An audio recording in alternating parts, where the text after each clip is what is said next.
Boa noite. Me chamo Márcia Maria, tenho 41 anos e moro em Quixadá, no estado do Ceará. Meu pai, seu Amarildo Torquato, me contava muitas histórias de assombração que ele viu ou soube de quem viu e lhe contou. Aqui, nos distritos de Quixadá, meu pai contava que era cheio de gente que já tinha visto marmota, como bola de fogo no céu, alma penada, lobisomem, saci e todas essas coisas que o povo diz que existe. Meu pai mesmo me contou que conheceu um homem que fez pacto com coisa ruim para conquistar uma moça que era filha de um coronel rico da época, mas que se deu mal fazendo isso, pois ficou doido com as coisas que via todas as noites vindo atrás dele. Meu pai me contou muitas vezes essa história e contarei essa primeiro, assim como ele me contava. Naquela época, eu trabalhei no corte de lenha para serraria e para carvão. Passava era de dias dentro dos matos, preparando caieiras e dormindo ao relento, só com uma fogueira como luz a noite toda. Às vezes, eu subia as serras das cidades vizinhas e cortava árvores para as serrarias, e assim ganhava a vida. Na época mais seca, a gente se embrenhava no mato para fazer carvão e só voltávamos para casa quando os sacos já estavam no ponto de vender nas feiras. Tinha gente de outros lugares que vinham comprar o carvão que a gente fazia na época, e tudo era logo vendido. Eram 5 homens que faziam junto comigo, e entre eles havia um rapaz chamado Evilásio. A gente chamava ele de Matraca, porque ele não parava de falar um só minuto. Estava sempre com o bocão dizendo algo, e na maioria era só besteira. Até que um dia, depois de nós vendermos todo o carvão que tínhamos, ele disse que pegaria seu dinheiro e faria uma coisa para conquistar uma moça que morava perto do Juazeiro dos Bessa. Eu sabia que Juazeiro era esse, e ele ficava em frente a uma casa grande e espaçosa que pertencia a um homem dos mais brutos que já andou nessa terra e que chamavam de Coronel Lima. Ele tinha uma filha ainda moça, que era seu tesouro aqui na terra, e também tinha um ciúme desgraçado de quem a olhasse, nem que fosse sem querer. Os rapazes da época evitavam até de passar lá em frente, com medo do coronel implicar e meter chumbo de lá. Mas foi logo por essa moça que o Evilásio foi se espichar.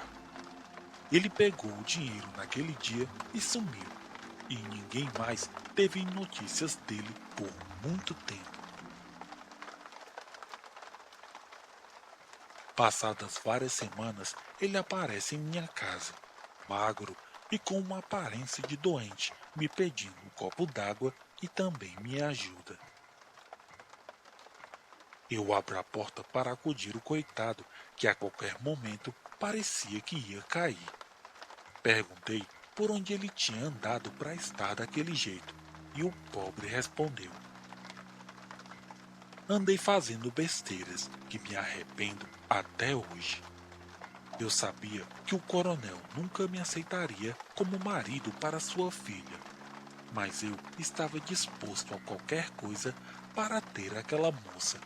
Então, fiquei sabendo de uma coisa que eu poderia fazer para tê-la. Eu fiz uma besteira das grandes, meu amigo. Eu fiz um pacto com um tinhoso e disse que se ele me desse a moça, eu daria qualquer coisa a ele.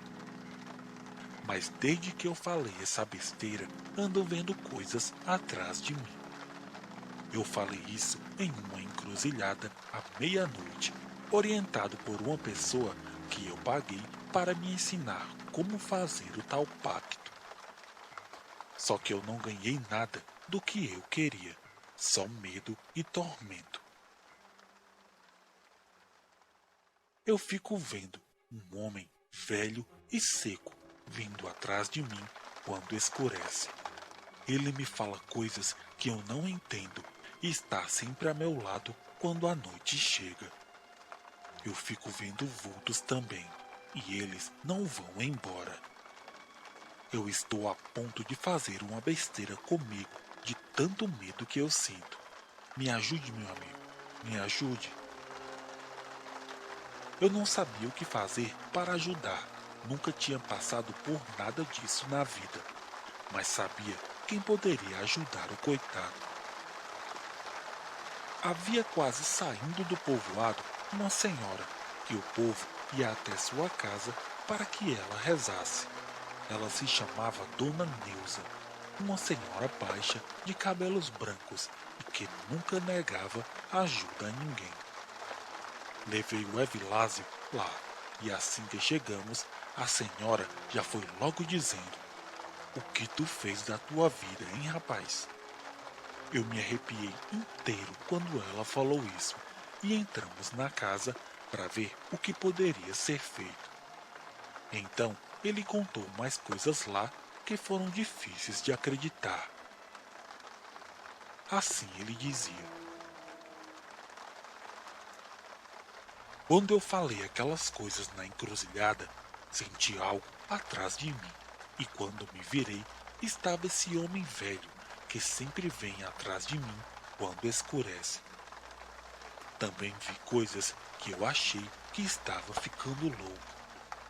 Eu comecei a ver gente que só eu via.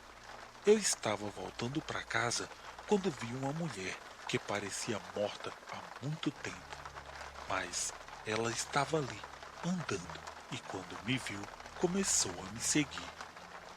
Eu também via uma mulher com uma menina saindo de uma casa abandonada, mas eu sabia que ninguém vivia lá.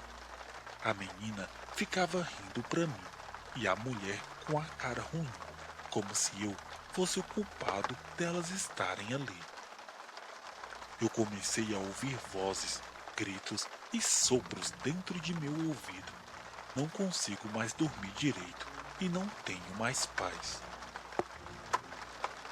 A senhora então fez umas rezas e também algo que eu não esperava. Ela me disse que se o rapaz quisesse, ele poderia ficar em sua casa por alguns dias e ele logo concordou. Eu fui embora achando que ele ficaria bem e até ficou por um tempo, mas em uma manhã Dona Neuza bateu em minha porta falando que o rapaz havia ido embora, mesmo ela avisando que as coisas que ele via iriam voltar.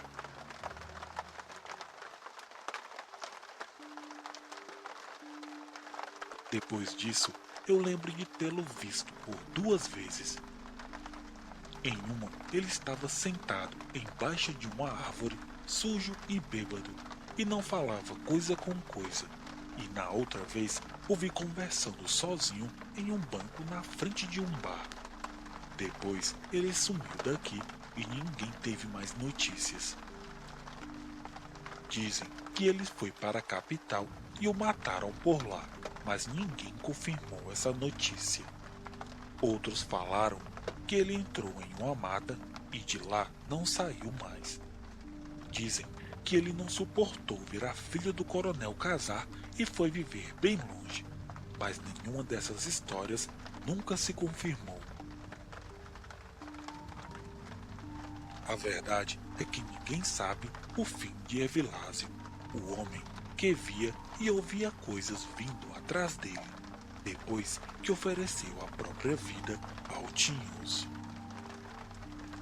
Tenho mais algumas histórias que aconteceram aqui na região, mas só contarei no próximo vídeo. Moro em Fortaleza, mas a minha família é do interior do estado, de uma cidade chamada Novo Oriente. Cidade essa que fica na divisa com o estado do Piauí. E foi lá que eu nasci e morei até o início de minha adolescência. A história que vou contar é sobre o dia em que meu avô materno, Luiz Bonifácio, teve um encontro com um homem virado bicho na estrada que liga o povoado até o sítio onde a minha avó morava. Na época de sua mocidade, meu avô Luiz Bonifácio era um rapaz muito bonito. Ele sempre foi forte, talhado na lida do campo. Era um vaqueiro de fama, sem contar que era um cabra arretado no forró. O negócio era que ele não queria se casar de jeito maneira, mas tudo tem seu tempo certo de acontecer. Foi então que o pai de minha avó, que era da região de São Miguel do Tapuiú, no Piauí, comprou um sítio lá, nos Três Irmãos, e a família inteira se mudou para cá. Certa noite aconteceu uma festa na fazenda que meu avô trabalhou. Então ele conheceu a minha avó, e foi naquela hora que o coração do vaqueiro disparou e não teve jeito. O famoso Luiz Bonifácio, que não queria nada sério com moça alguma, se apaixonou. A casa que minha avó morava ficava longe da casa dele, e mesmo contra o gosto de sua família, ele fazia a viagem a cavalo para ver minha avó. Perto de onde ela morava, bem na beira da estrada, ficava a casa de um rapaz que tinha o apelido de Casaco de Couro, que todos diziam não ser uma boa pessoa. Esse tal Casaco de Couro era um forasteiro que chegou na região sem conhecer ninguém e não fazia questão de ter muitas amizades. A única pessoa que ele era mais ou menos chegado era seu Zé, o dono de uma bodega onde ele gostava de aparecer no fim da tarde para tomar uma pinga. A confusão começou quando esse homem bateu o olho em minha avó e também se apaixonou por ela, mas quando foi falar com a mesma, ela disse para ele que já estava comprometida com meu avô. O pior foi que esse rapaz não aceitou a negativa dela, e como ele foi rejeitado, jurou que se ela não ficasse com ele, não ficaria com mais ninguém e daria cabo de meu avô. Minha avó então falou para meu avô, e ele na hora quis tirar satisfação, mas meu bisavô e meus tios pediram para ele não se sujar com esse tipo de gente, pois foi na hora da raiva que ele fez o juramento. E só depois, quando as coisas se acalmassem, meu bisavô iria ter um dedo de prosa com o rapaz. Quando a família de meu avô soube da ameaça, pediram pelo amor de Deus para ele terminar aquele namoro.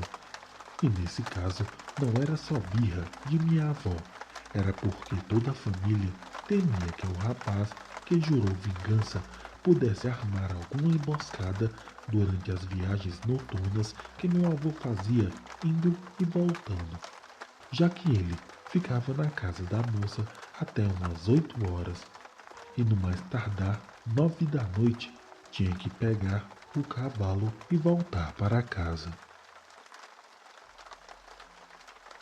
Depois de 2 semanas, assim por volta das 6 horas, o tal Casaco de Couro, que tinha jurado ele de morte, estava na varanda da casa tomando um licor.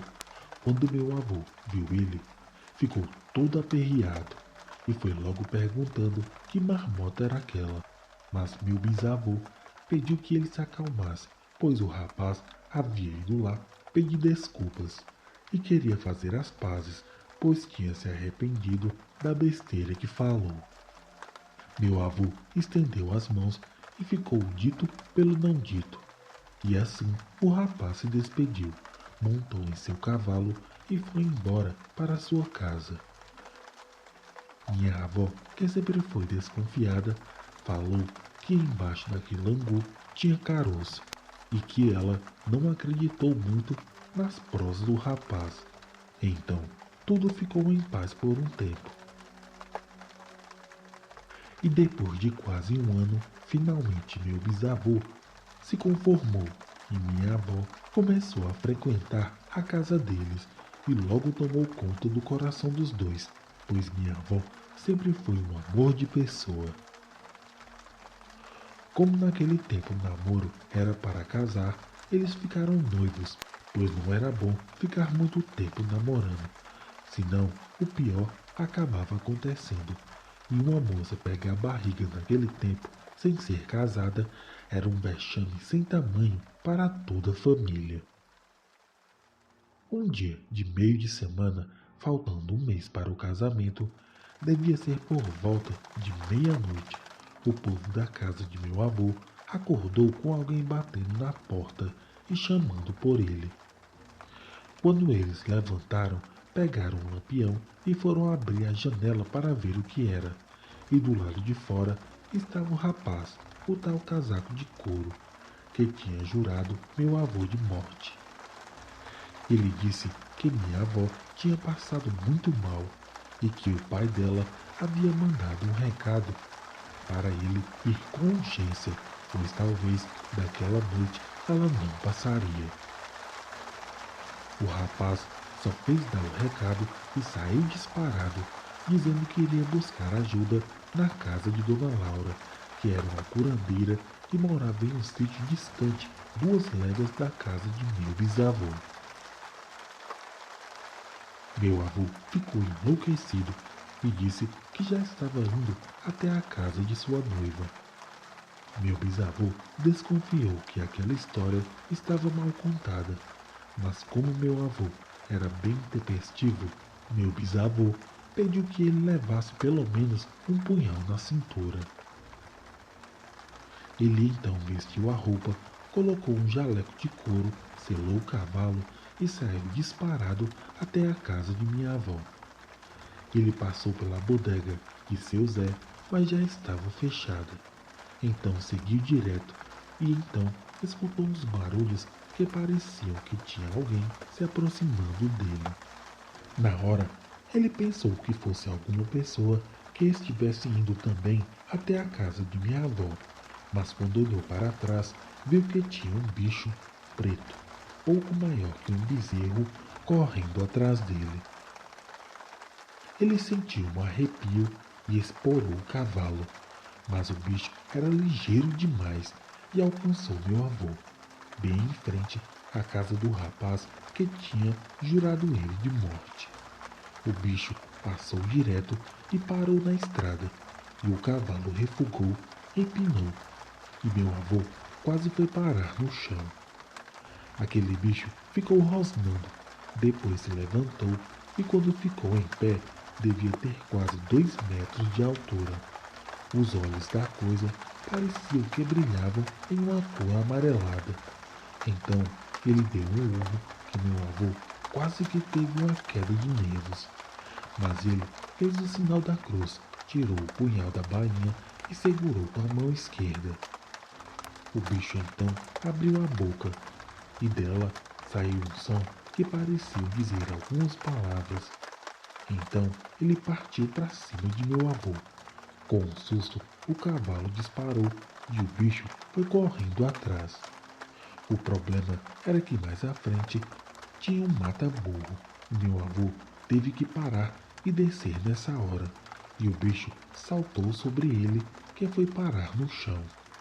Na hora, ele sabia que aquilo não era bicho do mato, e sim gente virada do capeta. Meu avô se levantou, mas de uma sapatada que o bicho deu, ele caiu quase que desmaiado. Ficou tonto e viu o bicho se aproximar bem devagar. Por isso, teve a ideia de se fingir de morto. E a coisa, quando foi atacar seu pescoço, meu avô girou o braço e cravou o punhal todinho no cangote do demônio, que deu um grito de dor que acordou os pássaros que saíram voando das árvores perto. A coisa foi se afastando e depois entrou na mata.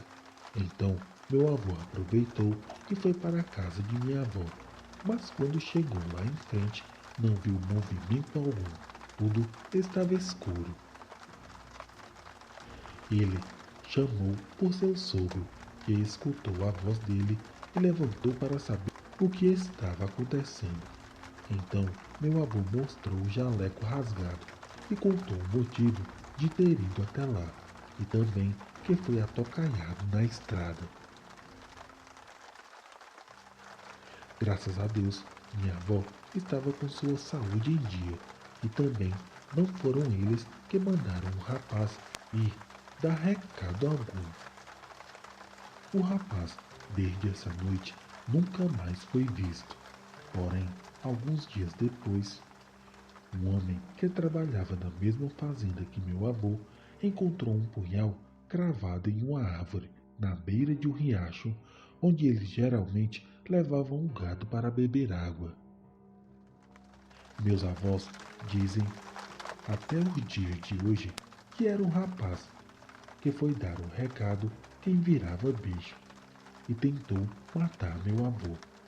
Mas graças a Deus, desde aquela noite, ninguém nunca mais viu aquele infeliz pela região. Boa noite.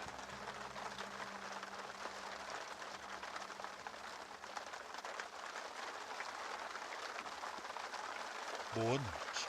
Me chamo Magno Álvares, tenho 37 anos e moro no estado da Bahia, onde sou arquiteto e um apaixonado por construções antigas, como casarões, pontes, estradas e ferrovias.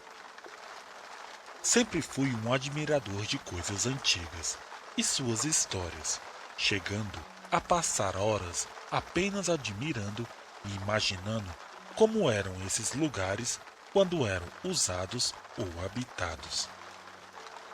No ano de 2018, fui com minha esposa até um pequeno município do interior daqui, onde ficamos hospedados em uma pousada simples, porém bastante hospitaleira. Os donos eram um casal já bem idosos, que tinham duas filhas adultas que ajudavam a administrar o lugar. A pousada ficava no pé de uma serra e tinha uma vista magnífica tanto de dia quanto à noite. Chegamos nesse lugar por uma recomendação de um casal amigo nosso, e todo o ambiente era bem mais do que esperávamos encontrar. O lugar era cheio de casinhas pequenas e bem antigas, onde os moradores eram sempre gentis. E eu me sentia em casa andando por aquelas ruas, e a vontade que eu tinha era de viver lá para sempre. À noite havia uns bares que tocavam música ao vivo, e as pessoas ficavam até tarde por lá. Era uma paz que dificilmente se encontraria nas grandes cidades. Sempre que eu tinha oportunidade, perguntava ao dono da pousada sobre sua casa, que tinha tudo o que eu gostava, como quadros antigos, piso de madeira, portas altas e janelas tão grandes que era possível ficar de pé nelas. E ele me contava várias coisas de sua juventude, e dentre essas várias coisas, ele me falou sobre o casarão do senhor Augusto, um homem que havia falecido há muitos anos. Mesmo assim, a lembrança das pessoas que o conheceram ainda estava bem viva, não só pelo que ele fez em vida, mas na morte também. Assim me contou o dono da pousada. O senhor Augusto era um velho tão ruim que o chamavam de Diabo Augusto. Ele tinha gente que trabalhava em sua casa, que contavam histórias de coisas que ele fazia com a esposa e os filhos. Diziam que ele chamava pelo diabo nos corredores da casa, e a esposa pedia que ele não chamasse por esse nome, mas ele não ligava e até desafiava o coisa ruim a aparecer. Os filhos eram tratados como cães, e a esposa servia apenas como mais uma para trabalhar na casa. Eu tinha mais ou menos a sua idade, e sempre ouvia as pessoas falarem dele com medo. Diziam que ele mandava até matar quem ficasse em seu caminho, e lá dentro de seu casarão, ninguém ousava dizer um A sobre tudo que ele fazia. Quando ele faleceu, a família levou o corpo para enterrar em outra cidade. A mulher e os filhos foram embora e ninguém sabe para onde até hoje. Os móveis e os pertences da família também se foram, ficando só a casa que ninguém queria comprar. O tempo foi passando e a casa se acabando mais e mais, até restar apenas um velho casarão que diziam ser assombrado. Começaram então a contar histórias sobre a velha casa do Sr. Augusto e diziam que ele ainda vivia por lá. O povo passava em frente e se benzia. As senhoras que voltavam das novenas passavam e deixavam velas acesas, com medo do velho as acompanhar. Tinha um homem que sempre levava as vacas para pastar, mas seus animais nem chegavam perto do velho casarão. O capim lá estava verde alto, pronto para os animais de criação comerem, mas os bichos pareciam ter medo de algo que só eles conseguiam ver. Meu pai contava que uma noite, voltando para casa, viu de longe um homem parado próximo a um portão de madeira, o justo portão que dava para o casarão. Ele pensou em voltar e pegar outro caminho, mas continuou pelo que estava. Então, como em um piscar de olhos, a pessoa que ele estava vendo sumiu, e gritos começaram a vir de dentro do casarão. O barulho de um chicote estalando no chão e um vento que parecia não ser natural. Outras pessoas também viram coisas lá.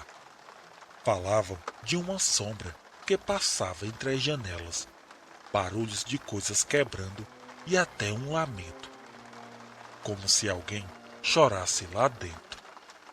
Houve a história de um rapaz que, ao passar de moto pela estrada, viu um homem que surgiu do nada e ele quase caiu, conseguindo desviar por pouco, e quando olhou, viu um senhor com roupas sujas passar e entrar no mato rumo à casa abandonada. Ou seja, o velho era visto tanto fora de sua casa como pelos arredores, atormentando a todos que passavam por lá. Agora a história mais macabra me foi contada por um casal que esteve aqui há uns meses e que vivem na cidade vizinha, onde foi enterrado o velho dono da casa. Os pais desse rapaz eram daqui e ele sabia as histórias que contavam sobre o velho Augusto. Um dia, quando foi ao cemitério de lá, limpar e fazer a manutenção dos antigos jazigos de sua família, acabou achando onde estava enterrado o velho Augusto. E os homens que estavam ali trabalhando, quando o viram olhando, perguntaram se ele era da sua família. Mas o rapaz logo negou e disse que o homem que estava ali enterrado não era boa gente em vida. E nem na morte, disse um deles. O rapaz contou que um vigia noturno o viu por várias vezes sentado em seu próprio túmulo. E ele andava e falava coisas quase gritando. Por várias vezes, pessoas daqui disseram ter visto um senhor andando e se maldizendo, mas quando olhavam, ele logo sumia. Ou seja, além de atormentar as pessoas daqui, ele também atormenta o seu lugar de descanso. As pessoas contam que quando se é muito ruim em vida e não existe arrependimento, o espírito não consegue descansar e passa a viver a vida que o corpo tinha antes. Por isso, o espírito do velho é sempre visto bravo, pois era assim que o velho Augusto era em vida. A casa dele, ou o que restou dela, ainda está lá à venda, e ninguém compra. Até as árvores altas que tinham lá secaram e morreram. A terra parece amaldiçoada, e ninguém, ousa sequer pisar nela, imagina comprar. De tempos em tempos aparecem um dos filhos, pagando alguém para manterem o cercado sempre firme e de pé, mas comprar ninguém compra. Eu passei mais alguns dias nesse lugar depois de ouvir a história, e fui embora sem ver o que restava do velho casarão do Senhor Augusto. O Senhor, que foi tão ruim em vida, que o espírito continuou a ser, quando devia descansar em paz.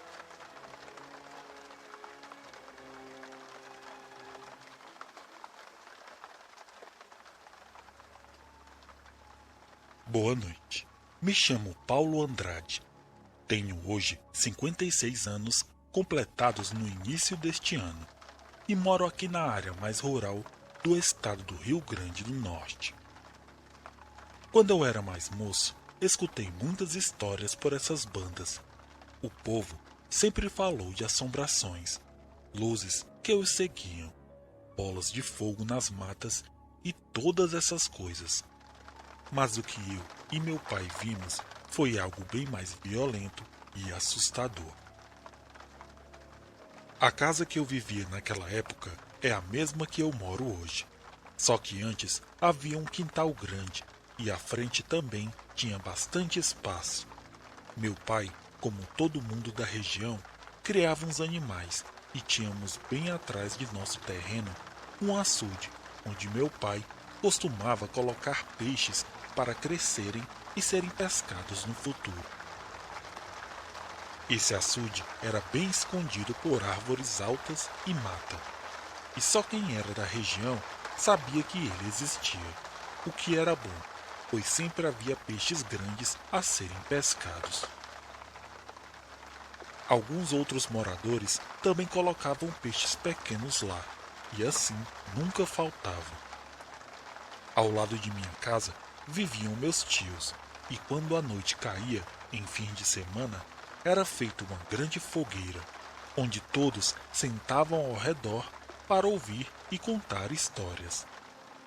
Às vezes eram apenas causos engraçados ou reclamações, e às vezes se contava histórias de terror, de botijas enterradas, mulas sem cabeça e estradas assombradas. Todos ouviam atentos quem falava, e isso ia até a madrugada, sempre com alguém alimentando a fogueira, deixando sempre alta, pois o vento da noite era frio e fazia todos se arrepiarem quando o fogo abaixava. Em uma dessas noites, muitos já haviam ido deitar e estávamos apenas eu, meu pai e um de meus tios sentados próximo ao fogo. Planejávamos uma caçada. Eram mais ou menos 11 da noite, quando ouvimos um arrastado de chinela na estrada e vimos um homem andando apressado, e pelo adiantado da hora já ficamos atentos.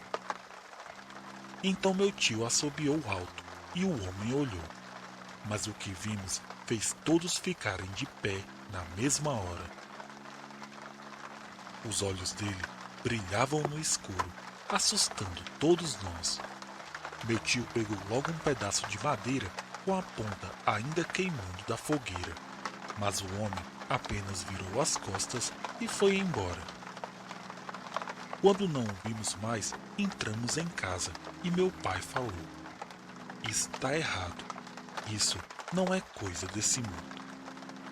No dia seguinte, assim que amanheceu, eu já estava acordado para dar comida aos bichos. E quando saí até o quintal, meu pai estava lá, no cercado, conversando com meu tio. E provavelmente o assunto seria o estranho que tínhamos visto. Eles ficaram por lá bastante tempo, e aquele dia passou rápido. Já quase anoitecendo, meu tio chega, chama meu pai e diz: "Eu vi o homem de ontem à noite. Ele tá lá onde aqueles jumentos se espojam. Acabei de passar e o vi andando naquela direção. Pega tua arma aí e vamos ver quem é." Meu pai pegou sua arma e eu disse que iria também. Então fomos nós três, e já era quase noite quando chegamos onde os jumentos deitavam. Houve uma época que um caminhão veio do nada e trouxe vários jumentos, os soltando por aqui, uns 20 mais ou menos. E eles, desde então, viviam soltos. Meu pai dizia que deveriam ter vindo das estradas mais movimentadas para evitar acidentes, já que era comum eles atravessarem as estradas, mesmo com os carros vindo em alta velocidade. Só não tinha entendido por que deixar os bichos soltos por aqui. Os jumentos andavam em grupos e deitavam em um lugar próximo do açude, embaixo de uma árvore. Era uma parte mais aberta e de longe ficamos observando. Foi quando vimos o homem mais à frente de onde os bichos estavam. Ele parecia cambalear e meu pai falou: "Ele deve estar embriagado. Vamos embora." Só que do nada ele começou a gritar e deitou no chão rolando. Seus gritos eram tão assustadores que os jumentos espantados saíram correndo por todas as direções. A lua estava cheia e clareava bastante nossa visão. Por isso eu tive a certeza que aquilo estava acontecendo. Estava lá a lua bem amarela e gigante, e onde o homem estava, a poeira subia enquanto os animais se afastavam dele. Foi aí que ele levantou, mas estava diferente. Parecia maior, mais largo e andava encurvado. Então saiu correndo e ouvimos ele gritar. Mas não parecia um grito, era mais um tipo de rosnado. Então meu pai se abaixou e pediu para fazermos o mesmo. E quase deitado no mato, ele falou: "É um lobisomem." "Sim, é sim", confirmou meu tio. "Não vamos sair daqui." Lembro que meu pai olhou para trás e viu de longe uma luz que vinha de nossa casa. E então falou: "É muito longe para arriscar correr. Vamos ficar aqui mais um pouco. E se ele aparecer, atiramos." Ficamos lá no meio do mato escondidos, próximo a uma moita cheia de espinhos. Nossa visão logo se acostumou à escuridão, e a lua brilhava lá no alto, quando ouvimos os gritos da besta novamente. A criatura parecia estar correndo atrás de algum animal, e vimos de longe alguns dos jumentos correndo para longe de onde vinham os rosnados. Então meu pai falou: "Vamos para casa agora."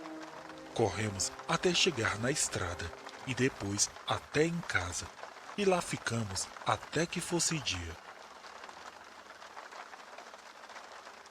Quando amanheceu, fomos até onde tínhamos visto o homem virar bicho e olhamos onde ele havia se espojado. Meu tio se abaixou e falou: "Há quanto tempo esse infeliz faz isso? Já deve estar acostumado a virar essa coisa, e só agora nós percebemos. Bem aqui, próximo a nossas casas." Olhamos a mata ao redor, procuramos casas próximas, mas nada que pudesse estar ligado ao homem que virava bicho foi visto. Muito provavelmente seria um morador da região, mas as casas que tínhamos visto eram de famílias grandes, que nem a nossa, e em lugares assim, dificilmente teria alguém que vira bicho. Passado um tempo, nós tínhamos ido pescar e vimos um jumento morto, já com um monte de urubus carniceiros comendo em cima dele. Não deu para ver como ele tinha morrido, mas meu pai jurava que o lobisomem devia tê-lo matado. As fogueiras em fins de semana acabaram, e quando anoitecia, todos estavam em suas casas. Só alguns anos depois, quando as coisas estranhas pararam de acontecer, as fogueiras voltaram. mas sempre havia alguém bem armado caso algo acontecesse. Não fomos os únicos a verem. Muitos viram um homem repleto de pelos que andava encurvado, correndo atrás dos animais da região. Ninguém sabe até hoje quem era. Eu ainda moro na mesma casa, mas graças a Deus nunca mais vi nem sinal do homem-lobo. Meu pai dizia que deveria ser alguém que estava só de passagem e logo se foi. Talvez ele esteja certo, ou quem sabe, é alguém da região que resolveu se transformar em outro lugar mais afastado, longe de olhos curiosos, onde ele ficaria à vontade para cumprir sua sina. Boa noite.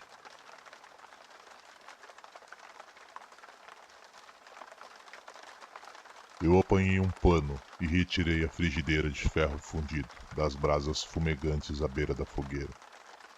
O aroma das linguiças defumadas se misturava com os das cebolas e pimentões, e meu estômago roncou alto na expectativa pelo jantar. Após um longo dia de trabalho nas cercas. Quase pronto, pensei, virando as linguiças com um garfo e devolvendo a frigideira nas brasas. Era minha primeira vez na fazenda Double K, cavalgando ao lado de alguns peões mais experientes na fronteira da fazenda de gado, de 50 mil acres, na região das matas de pinheiros do Texas. Já tinha trabalhado em outras fazendas antes, principalmente no centro da Flórida, mas no ano anterior senti que era hora de mudança de cenário, então peguei minhas coisas e segui rumo ao oeste.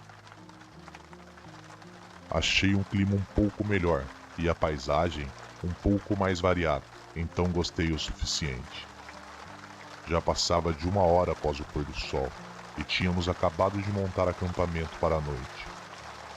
Perto dali, eu podia ouvir o som suave dos cavalos se movendo enquanto pastavam no limite de suas cordas.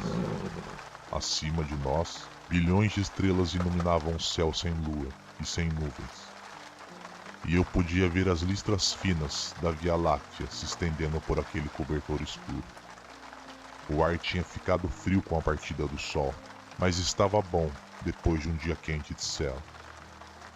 Você se saiu bem hoje, garoto, disse Tony, o mais velho de nós três. Ele parecia ter uns 100 anos na luz trêmula da fogueira, embora provavelmente não tivesse mais de 60. Eu imaginava que uma vida passada trabalhando sob o sol do Texas faria isso com um homem. Sua pele era enrugada e escura, e seus olhos pareciam estar sempre semicerrados contra o brilho, mesmo quando não havia nenhum. Ele sorria bastante, o que ajudou a suavizar um pouco as arestas duras. É difícil encontrar um bom trabalhador nos dias de hoje, com menos de 40 anos. Eu abaixei a cabeça em agradecimento. Agradeço, Tommy. Olhei para Jonas, que acabou de cuidar dos cavalos, e agora se sentava conosco junto à fogueira, acomodando-se em uma cadeira de nylon dobrável, com um rangido. Ele aceitou uma xícara de ferro, com o que eu sabia que era o uísque de Tommy, apenas com um aceno de cabeça. Jonas era alto e magro, com um bigode grisalho e cabelos aparados sob o chapéu de cowboy, desgastado pelo tempo. E não importava quanto tempo eu passasse perto do homem, eu não conseguia deixar de sentir que ele tinha saído direto de um filme de Velho Oeste. Ele até usava um revólver na cintura, preferindo o modelo de tambor giratório às automáticas mais moderno que o resto de nós costumava usar. É isso aí. Bom trabalho, David. Ele acenou para mim e ergueu um pouco sua xícara. Estamos indo bem. Acredito que estaremos quase prontos para terminar esse trabalho depois de amanhã e te levar para casa, para aquela mulher bonita que você tem, disse ele com um sorriso amigável. Tínhamos estado cavalgando na cerca há tanto tempo que pareciam meses, embora na verdade fossem apenas alguns dias. Havia outra equipe trabalhando na linha sul, mas éramos responsáveis pela fronteira norte, mais rochosa e irregular da fazenda. Eu invejava a outra equipe. Eles estavam em terrenos abertos, principalmente planos e uniformes, o que significava que podiam usar jipes para trabalhar em suas sessões. Isso também significava que eles podiam voltar para casa todas as noites e dormir em suas próprias camas. No entanto, a fronteira norte atravessava colinas e matas de pinheiros, grande parte inacessível a qualquer coisa que não tivesse 2 ou 4 pernas. Então, cavalgávamos a cavalo, assim como nossos ancestrais fizeram 100 anos atrás nesta mesma terra. Eu não me importava tanto assim. Era tranquilo, silencioso. Um homem podia refletir aqui. Ainda assim, eu estava casado há apenas 6 meses, e ainda naquela fase que me partia o coração estar longe de Sophie. Por qualquer tempo que fosse. Talvez da próxima vez eu fosse destinado para a equipe do Sul. Talvez não. Então comecei a mexer os pimentões e as cebolas para garantir que não grudassem na frigideira. Tem algo que eu não entendo. Por que evitamos aquele trecho da cerca hoje? Aquele que se estende dentro da floresta. Acho que não teria demorado muito para segui-lo. Foi breve, mas não perdi o olhar que Tommy trocou com Jonas. Jonas deu um gole em sua xícara e se inclinou levemente para a frente, acenando quase discretamente. Você quer dizer aquela linha de árvores de terra baixa que contornamos por volta do meio-dia? Aquilo é Gravestage. Nós não entramos lá, disse ele com a voz baixa e rouca. É pantanoso e difícil de navegar. O gado não entra lá de qualquer maneira. Tommy concordou com a cabeça, olhando para sua própria xícara com os olhos distantes. Tirei a frigideira do fogo e a coloquei de lado, deixando o nosso jantar esfriar um pouco antes de servir. Sim, mas não deveríamos pelo menos ter verificado se havia alguma cerca quebrada? Eu detestaria pensar que o Cotton diria se descobrisse que pulamos uma sessão. Já conheci capatazes como ele antes, e ele não parece do tipo que aceita atalhos de bom grado. Jonas dispensou minha preocupação com um gesto de mão e pegou um cigarro do bolso da camisa, acendendo com um graveto em brasa retirado do fogo. Colton sabe que sempre evitamos aquele lugar. Inferno. Foi ele mesmo quem nos disse para manter distância de lá. Desde que aquele garoto... Começou Tommy. Em seguida fez uma pausa, estalando os dedos, tentando recordar uma memória. Rick, da Georgia, Jonas completou. Tommy acenou com a cabeça. Isso mesmo, não sei porque nunca consigo lembrar o nome dele. Desde que Rick desapareceu lá, por volta de 2005, 2006, está fora dos limites. Na verdade, já era fora dos limites mesmo antes disso, acrescentou Jonas.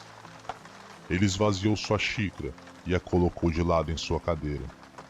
Ele fez uma pausa por um longo momento, em silenciosa contemplação, e pude perceber que ele estava deliberando sobre algo de grande importância. Finalmente, ele acenou com a cabeça, quase para si mesmo, e disse: Vou te contar uma história, David, para você não acabar ficando curioso e vagando por onde não deve, como Rick fez. Da primeira vez que vi aquilo, eu tinha mais ou menos a sua idade, talvez um fio de cabelo mais velho. Eu tinha trabalhado nesta fazenda como ajudante durante a maior parte da minha vida, mesmo naquela época. Nunca tinha saído para cavalgar nas cercas antes. No entanto, passava a maior parte do meu tempo cuidando do rebanho e ajudando a manter os equipamentos em ordem.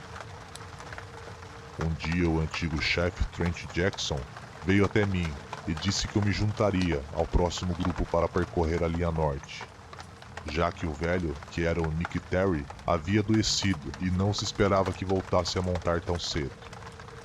Bem, como você pode imaginar, fiquei bastante animado com a oportunidade de fazer algo diferente. Subir um degrau e assumir mais responsabilidades por aqui. Jonas pegou a xícara e estendeu para Tommy e colocou mais um pouco dentro dela. Era o terceiro dia de cavalgada quando nos deparamos com aquela seção de linha da cerca. Aquela onde ela simplesmente desaparece na sombra dos pinheiros. Os dois caras que estavam comigo na época eram novatos, e acho que ninguém nunca tinha dito a eles para ficarem longe daquelas terras. Então, quando chegamos lá, apenas seguimos a linha da cerca até a sombra das árvores. É engraçado, lembro que era um dia quente, meados de verão, se me recordo bem. Eu estava ansioso para sair do sol e entrar na sombra dos pinheiros. Mas quando atravessamos a linha das árvores, o ar não estava mais fresco e agradável, como seria de se esperar. Era mais como entrar em um galpão fechado, no meio de um dia quente. Estava úmido e parado, e acho que todos nós nos sentimos um pouco desconfortáveis. Inferno. Nem os cavalos mesmo queriam entrar. Tommy sorriu. Eu sempre disse que eles eram mais espertos que você, provocou ele. Jonas riu um pouco disso, balançando a cabeça. Acho que você está certo. De qualquer forma, entramos, seguindo a cerca enferrujada de arame farpado, procurando fios frouxos e quebrados.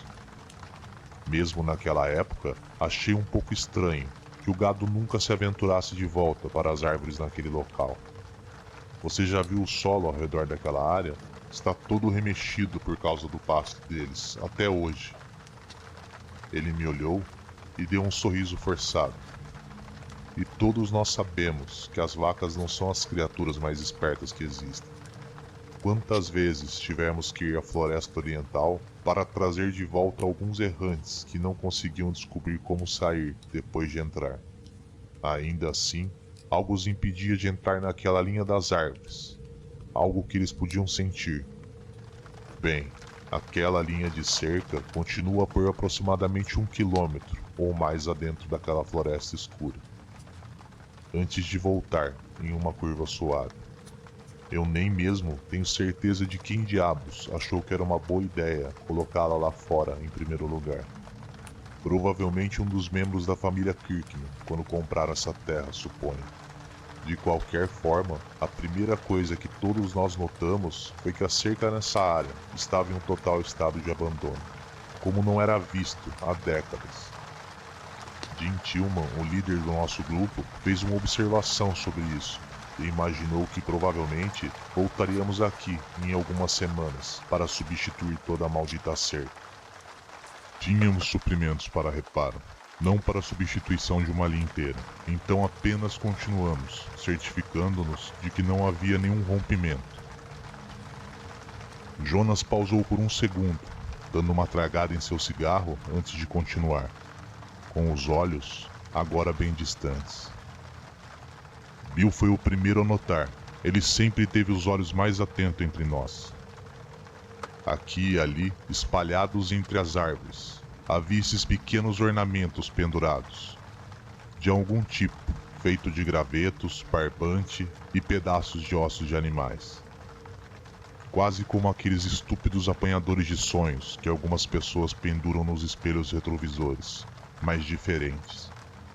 Esses pareciam antigos, reais, se você me entende. Eles não eram souvenirs que você encontra nessas bancas de turistas na beira da estrada. Eles eram feios, ameaçadores, como se estivessem com algum propósito, de alguma forma. Não sabíamos bem o que pensar disso, mas Bill parecia um pouco inquieto depois que começamos a vê-los. Ele tinha sangue Wista, e acho que essa parte dele estava tentando enviar algum tipo de aviso. Mas estávamos comprometidos, já havíamos passado algumas horas percorrendo as árvores, e não queríamos que o capataz descobrisse que estávamos assustados e pulamos uma seção inteira da cerca. Achei que logo estaríamos fora dali e de volta ao pasto aberto em breve. Além disso, todos estávamos armados, e não íamos nos assustar com algumas bugigangas deixadas por sabe Deus quem. O terreno estava principalmente pantanoso e macio, e os cavalos estavam começando a ter dificuldade. Até que finalmente começou a subir um pouco e ficar mais firme. Já estava ficando tarde e decidimos encontrar uma clareira onde pudéssemos amarrar os cavalos e montar acampamento para a noite. E foi aí que Bill avistou a cabana. Jonas deu mais um gole e continuou, seus olhos cinza pálido brilhando à luz da fogueira. Inicialmente não tínhamos certeza do que estávamos vendo. Parecia uma cabana de fazendeiro, provavelmente abandonada por gerações naquele ponto. Estava situada no meio de uma clareira de tamanho razoável, entre as árvores, com um riacho correndo ao lado. Então achamos que era um bom lugar para acampar. Bill saiu para buscar lenha, enquanto Jim e eu amarramos um curral improvisado para os cavalos. E começamos a limpar as agulhas e as folhas de pinheiro, procurando pedras para formar um anel de fogo. A essa altura, o sol já estava baixo, lançando grande parte da área na sombra profunda, embora ainda houvesse alguma luz no céu. Enquanto Jonas falava, comecei a servir o jantar para ele e Tommy, quase sem pensar. Eu nunca tinha visto Jonas tão preso em uma lembrança, e nunca tinha ouvido ele falar tantas palavras de uma vez. Normalmente, ele era um homem quieto, sempre observando e ouvindo, mas raramente falando. Quando ele abria a boca, aprendi desde cedo que todos tendiam a prestar atenção no que ele tinha a dizer. Ele era esse tipo de homem, se é que você entende o que eu quero dizer.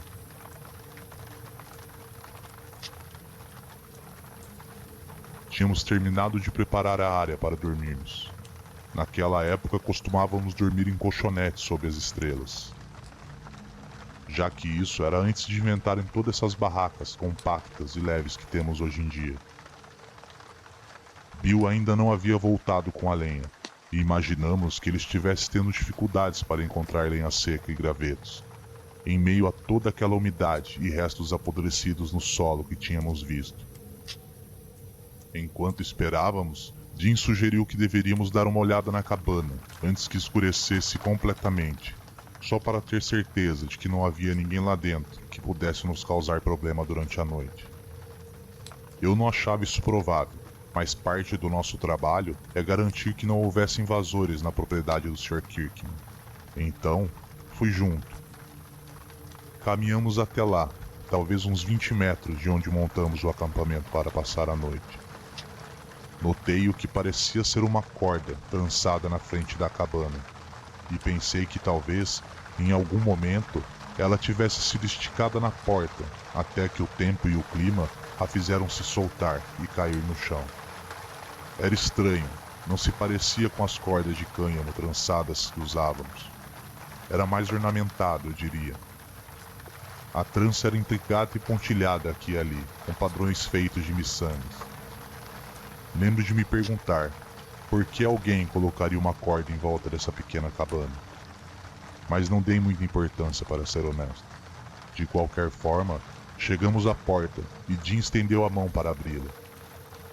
Quando avistei algumas escritas estranhas e símbolos esculpidos em sua superfície, atravessando a porta de um lado para o outro e até mesmo se estendendo pelas paredes dos lados. Nenhum de nós reconheceu aquilo. Certamente não era inglês, nem qualquer outra língua que eu tivesse visto. Jim disse que parecia com Comanche para ele. Mas achei que ele estava falando besteira e não reconheceria Comanche nem mesmo se isso mordesse na bunda. Inferno. Eu nem tinha certeza se os Comanches tinham uma linguagem escrita. Estávamos começando a perder a luz naquele momento, então pegamos nossas lanternas. E sem dizer mais uma palavra, ele puxou com força aquela porta. A princípio, ela não se mexeu, mas Jim era um garoto grande e colocou toda a sua força nela, até que finalmente ela cedeu e abriu de repente, com um estalo, como um tiro, como se estivesse trancada ou barricada por dentro. Jonas fez uma pausa naquele momento.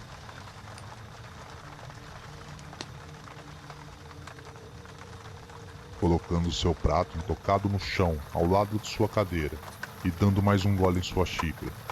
Seus olhos se voltaram para as chamas crepitantes da fogueira e permaneceram ali durante um tempo. E pude perceber que ele estava envolvido em suas memórias. Sem desviar o olhar da fogueira, ele continuou. Assim que a porta abriu, eu sabia que algo estava errado. Nós dois sabíamos. Era possível sentir no ar, como se sente quando uma forte tempestade está chegando. Mas era diferente. Errado. Sentia como se não devêssemos estar lá. Ele desviou o olhar para mim. Parecia que tínhamos cometido um erro.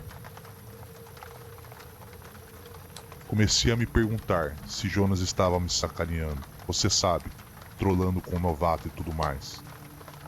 Olhei para Tommy e pude ver os olhos do velho fixos no fogo com intensidade. Seus pensamentos estavam distantes e talvez um pouco desagradáveis, se a expressão da testa fosse alguma indicação. Jonas olhou para as estrelas por um momento, enquanto continuava. É estranho. Lembro-me daquele momento como se fosse ontem, como se estivesse marcado em minhas memórias. O ar ficou frio de repente, e o mundo ao nosso redor ficou um silêncio imóvel. Era como se tudo estivesse prendendo a respiração, esperando para ver o que ia acontecer. A cabana estava vazia, ou quase. No meio do chão de terra havia um buraco negro e irregular, provavelmente com uns 3 metros de diâmetro. Não consigo dizer o quão profundo era. Nos aproximamos da borda o mais cuidadosamente que pudemos e iluminamos lá dentro. Mas se havia um fundo, estava além do que conseguíamos ver. Jim empurrou uma pedra por cima da borda e ouvimos ela quicar nas paredes enquanto caía por um bom tempo, antes de não podermos mais ouvi-la. Mas, no entanto, nunca ouvimos ela tocar no fundo. O que ouvimos foi um som bem diferente, como o arrastar de algo lá no fundo. Talvez subindo pelas paredes ásperas do poço, mesmo enquanto estávamos ali em pé, apontando nossas lanternas para ele como um farol, como uma dupla de idiotas. Podíamos ouvir o que parecia ser garras ou unhas na terra dura e na rocha daquele buraco. Pareciam frenéticas, ansiosas, famintas talvez. Inferno, eu não sei, mas parecia um monte deles. Uma coisa que ficou bem clara na época foi que pareciam que estavam se aproximando, e rápido. Não faço ideia de que tipo de besta consegue escalar um túnel vertical com tamanha velocidade, e tinha certeza de que eu não queria descobrir. Dei um passo para trás da porta da cabana, mantendo minha lanterna apontada para o buraco, apenas ouvindo aquele som se aproximando cada vez mais. Jim não se moveu. Ele ficou lá, na beira daquele abismo negro, brilhando sua luz, como se estivesse paralisado por algo que viu ou algo que ele esperava ver, talvez. Percebi que em algum momento troquei a lanterna para a mão esquerda e apoiei minha mão direita na coronha da pistola, como se esperasse ter que usá-la. Os sons estavam ficando ainda vez mais próximos agora, ainda mais frenéticos em seus movimentos. Era como se alguém estivesse arranhando descontroladamente de dentro de um armário ou talvez de um caixão. Abri a boca para chamar Jim, para puxá-lo para longe da beirada e para fora daquela cabana. Quando ouvi a voz de Bill vindo do acampamento atrás de mim, chamando por nós e perguntando o que estávamos fazendo. Olhei por cima do ombro para vê-lo, caminhando em nossa direção, deixando cair um monte de lenha ao lado da fogueira e limpando as mãos na calça jeans. Ele acenou com a cabeça em direção à cabana e perguntou o que tínhamos encontrado. Mas eu já estava voltando para tirar o Jim dali, pelo cangote, se fosse necessário. Aquela sensação de terror crescia a cada segundo na minha cabeça. Eu tinha certeza de que algo ruim estava prestes a acontecer. Naquele instante, quando meus olhos se voltaram para ele, houve um som alto e rápido. Tive a impressão de algo grande, escuro e úmido emergindo daquele buraco negro. Não consigo dizer o que era, ou mesmo como era. Acredito que a mente de um homem esteja programado para se proteger de ver coisas que não deveria. Coisas que poderiam quebrá-lo ao meio, como um galho seco. Tudo o que me lembro é daquela grande massa negra emergindo do poço, brilhante e com um cheiro de revirar as entranhas. Lembro de pernas ao redor dele, como se fosse uma centopeia demoníaca vindo das profundezas do próprio inferno. Não sei dizer se tinha cabeça ou rosto, porque quando dei por mim, estava caindo de costas no chão, sem fôlego e com a cabeça zumbindo. Ouvi o Jim gritar, em algo próximo de um grito de puro terror, ou talvez dor. Mas durou apenas um batimento cardíaco, antes de ser silenciado. Nunca tinha ouvido algo tão terrível, não em toda a minha vida. De onde eu estava, atordoado e ofegante, eu podia ver Bill, parado, a poucos passos de distância. Os olhos tão arregalados quanto possível, e a boca aberta, enquanto olhava aquela abominação que havia surgido daquele buraco. As mãos dele pendiam sem força ao lado do corpo, balançando um pouco, e ele parecia uma marionete sustentada por alguma corda invisível. No momento em que recuperei meus sentidos, me levantei, puxando minha pistola do coldre, mas já havia acabado. A criatura já havia desaparecido junto com Jim, e a cabana estava vazia novamente, exceto por aquele maldito buraco negro no chão. Tudo estava morto, silencioso, até a brisa havia cessado, e os cavalos pararam de relinchar. Jonas jogou a pituca de cigarro na fogueira e bebeu a última dose de sua caneca. Tommy estendeu silenciosamente a mão e encheu novamente. Desta vez, ele ofereceu a garrafa também para mim, e eu aceitei com um aceno de agradecimento.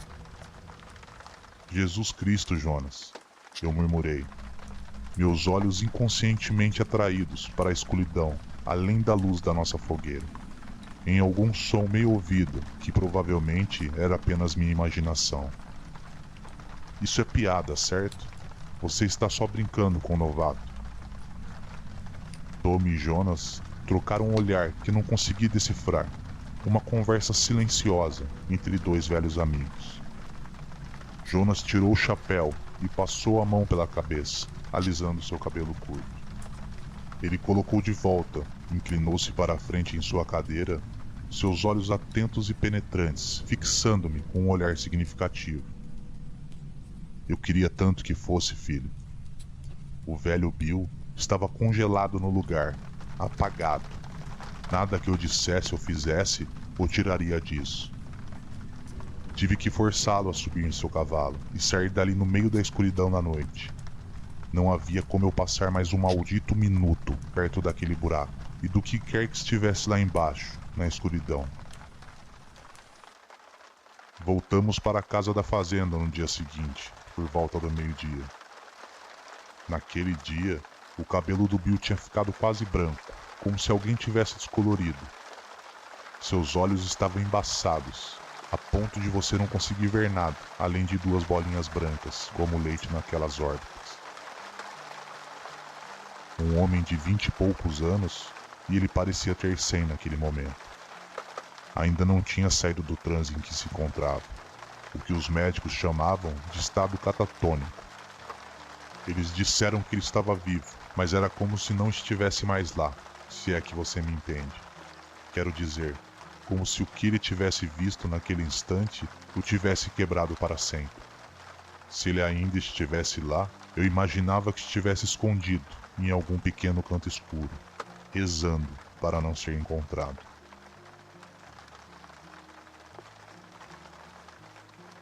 O internaram em Rockdale, aquele sanatório que costumava ficar perto de Gilmore antes de ser fechado algum tempo atrás. Desde o momento em que perdemos o Jim, Bill nunca mais disse uma palavra. Nunca sequer reconheceu a presença de ninguém ao seu redor. A única vez em que ele fazia algum barulho era no meio da noite, quando se sentava ereto em sua cama na instituição e gritava com os olhos arregalados para a escuridão, até que os enfermeiros viessem e o sedassem. Jonas colocou a xícara no chão e voltou os olhos para a fogueira. Um dia, cerca de 3 anos depois, Os enfermeiros entraram em seu quarto para a verificação matinal e o encontraram morto. Que merda. Mas ainda assim, sentado, ereto em sua cama, com os olhos arregalados e a boca aberta, como naquele dia na cabana.